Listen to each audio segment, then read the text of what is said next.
Hello again. Here we are looking at the sine rule. So the sine rule can be written in two different ways. If we have triangle ABC and it's labeled properly with the little letter B representing the side across from the big letter B, which represents that angle, and similar A is across from A and C is across from C, then these two things will be true. A over sine A will equal B over sine B, which will equal C over sine C. So this sine rule compares an angle with its opposite side length, and that ratio is equal to the ratio of the sine of this angle across from its length. We could write this formula like this instead, with sine A over A equals sine B over B equals sine C over C. Now, what these two formulas actually mean, so if we're looking for a side length, we'll probably choose this one because it will be easier to represent. We'll probably choose this one if we're looking for an angle, just because it will be easier to rearrange and represent. Okay, so used to find an angle and used to find a side. That just helps set the problem up a little bit easier so that the rearrangement and solving piece, sorry, I just need to readjust there, is a little bit easier. All right, so what does this actually mean? So these three things equal to each other actually means we could choose these two to be equal. So A over sine A equals B over sine B, or these two to be equal, or these two to be equal. So no matter which side or angle we need to find, if we have enough information to choose these two or these two or these two to work with each other, we can find that other size that we're looking for. Okay, so here's another way here of saying it. When it's in this form, it's easy to find a side length if we're given two angles and an opposite side. If we use it this way, it's easy to find an angle if we're given two sides and an opposite angle. Okay, all right, so the sine rule actually even works with right-angled triangles. It works with any triangle, but the special thing about it is it works with non-right-angled triangles, okay? Because we can't use all of the right-angled formulas that we have already studied, like Pythagorean theorem and Sakatoa, those trig ratios.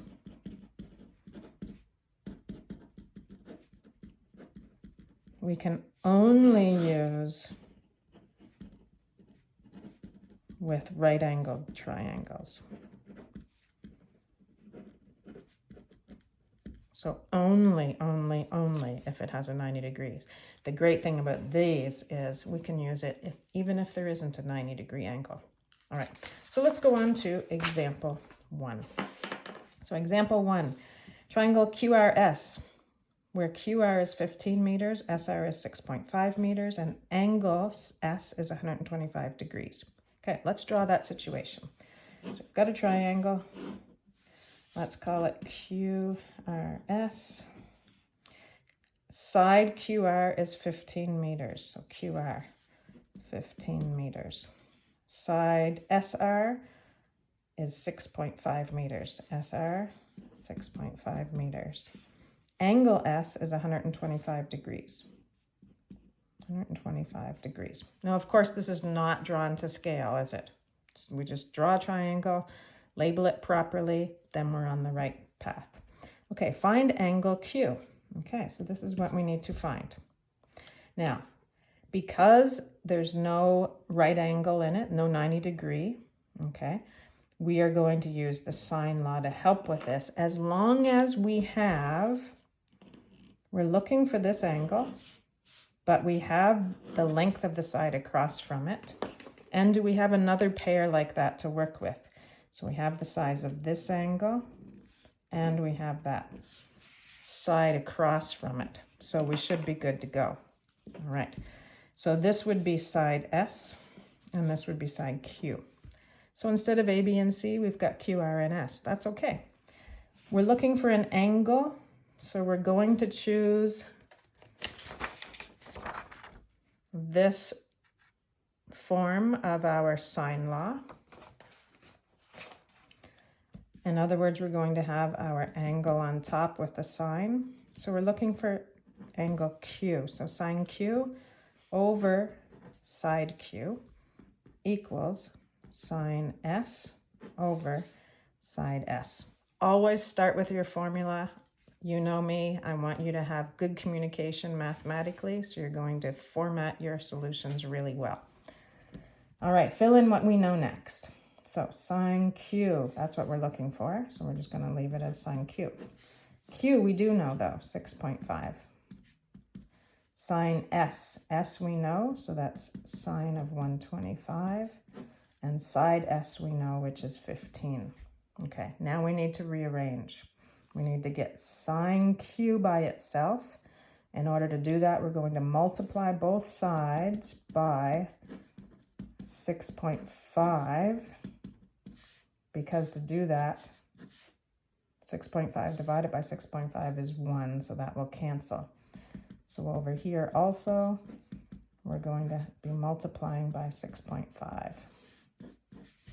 All right, next step. Up here, if you need to use another part, then use a good arrow like that so I know where your work is moving to. All right, so now we have sine Q left over here equals, we can put this in the fraction, it's going to be in the numerator as well, so 6.5 sine 125 over 15.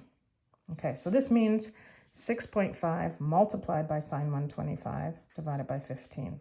Let's do sine 25 and change that to a number, sine of 125. And remember, we need to be in degree mode. All right, so this is, so 6.5 times, remember if we're going to change this into a number, we're going to use 4 decimal places, which in this case is 0.81902. I almost round it incorrectly because the next number is 5. We need to move that up to 2. So 0.8192. You can do that if you want, over 15. And now we'll just do this calculation.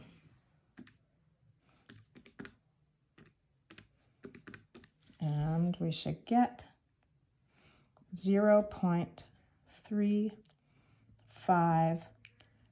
We need to keep 4 decimal places, 50, because it was 49. I'm going to show you what I mean there.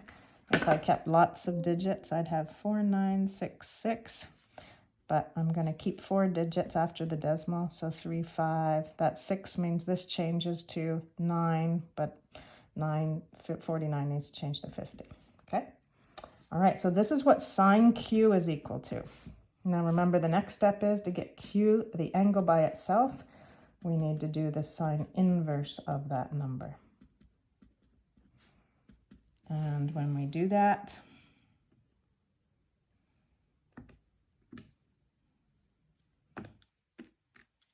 we get 20.79135, or what do we want? We 3 significant figures. That means 3 digits, whether it's before or after the decimal, doesn't matter. So 20.8. And what was our unit? Meters. So that would be 20.8 meters. All right, example 2. A ship S is on a bearing of 120 degrees from port A. Okay, port means in a harbor. So port A, a bearing of 120 degrees. Okay, so this is how a bearing works. Bearing, so you need to know this. A bearing always starts from north and always turns in this direction. So that means if we have a bearing of 120 degrees, we're going to start north And we're going to turn in that direction until we have made an angle 120 degrees right here. All right, so 120 is bigger than 90, so I know that it's going to come down this direction, something like that. Okay, so 120. And we can see it labeled here in our diagram. All right, so that's what a bearing is. If you need help with bearings, make sure you see me at tutorial. Okay, from port A, and 42 degrees from port B. Okay, so port B looking north, also 42 degrees here. All right, so a ship S is on a bearing 120 degrees from A and 42 degrees from S.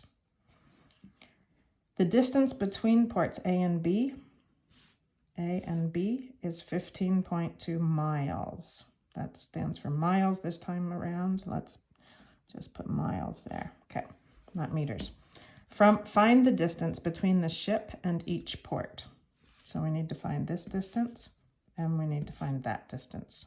Okay, so when we don't know what something is in math, we like to call them letters. Let's call this one X and let's call this one Y.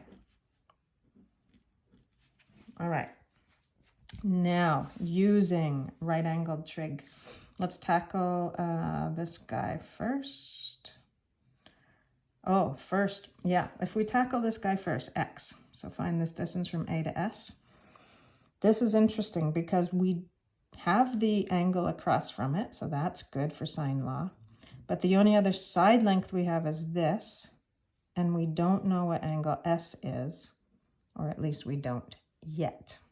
All right, so can you figure out what angle S is based on the information that's already given to you about angles? Go ahead and turn off the video and try that on your own. Okay, so hopefully you've tried that on your own, and we're back now. Because this is a bearing of 120 and this is a straight line down, we know that straight lines are 180 degrees, so this would have to be 60 degrees. Okay, we also know that 3 angles of a triangle equal 180 degrees. Okay, that's presumed knowledge as well. So therefore, 180 minus this 42 degree angle minus the 60 degree angle should be angle S. So angle S equals this. So let's do that. And that's 78 degrees. Okay, so now we have angle S, 78 degrees. So now we have 2 pieces of information across from each other, these 2. And we're looking for this one. Okay, so we can use these to work together.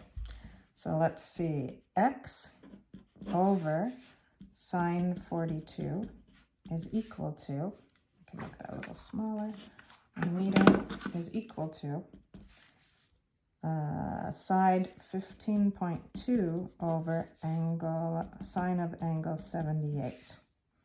Let's finish solving just like we did up above in example 1. So X, we're going to multiply both sides by sine 42 this time.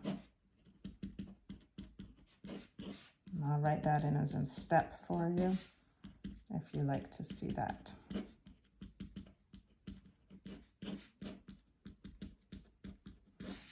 Then you can see why we did that to get X by itself. Okay, this becomes 15.2 times sine 42 divided by sine 78. If you wish to change sine 42 into a number, keep 4 decimal places. If you wish to turn this into a number, also keep 4 decimal places. And then we will complete.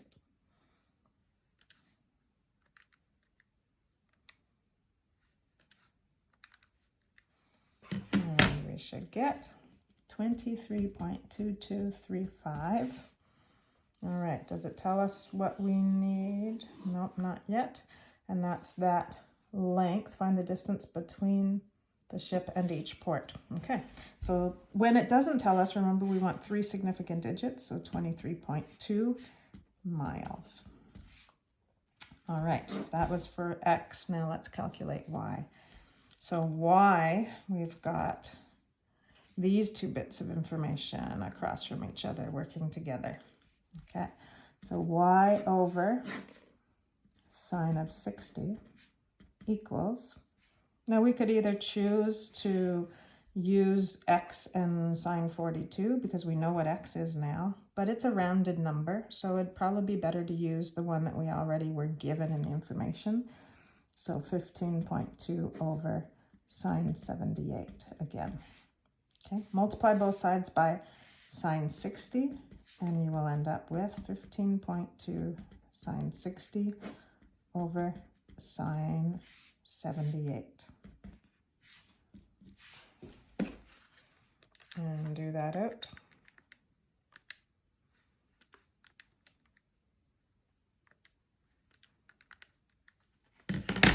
We get 13.4577, or round it to 3 significant digits, 13.5 miles. Now let's think about whether this makes sense, whether our answers make sense based on this is 15.2 miles. Does it sound reasonable that this could be 23.2 and that this could be 13.5? Yeah, it seems reasonable. This is not drawn to scale, and the diagrams very rarely will be, but that seems like reasonable distances. So there we go. Thank you.